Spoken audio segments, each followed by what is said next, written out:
One of the really interesting things about the script, Alex, is that you dive in at the tail end of the war, and you deliberately leave a lot of questions unanswered. And I was talking about that, about the decision to come in right at the end and say, this is at one point, one of the characters said that, this is the race to Berlin, and this sets up such a fascinating structure. I think that's a question about what constitutes an answered question. I personally think questions are answered.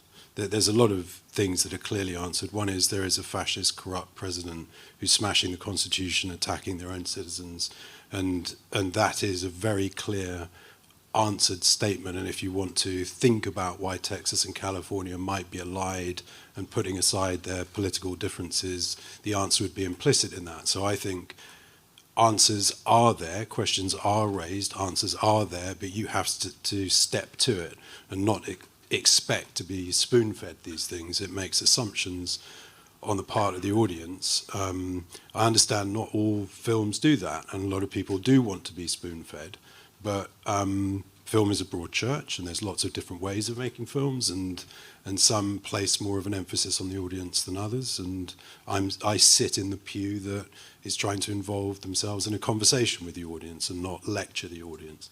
But I think the material personally is there. It's there by inference and implication. Did that fail to answer the question? Oh, no. I think that's the thing. This is a movie that trusts the audience. It trusts the audience. It does. And it's not that every film has to do it. But I like films that trust the audience. The film I saw this year, Anatomy of a Fall, gave me this enormous sense of relief as I was watching it. I really think it's a wonderful, wonderful film, but I so appreciated that it was not giving me an answer in the way that many films would itch to do. She did this or she didn't do it. It relied on me as a grown-up to be able to think about the arguments and step into these wonderfully performed and intelligent conversations within this family and legal structure. And I thought, thank fucking God. Like, thank fucking God. Yeah, because actually I am a grown-up. I am.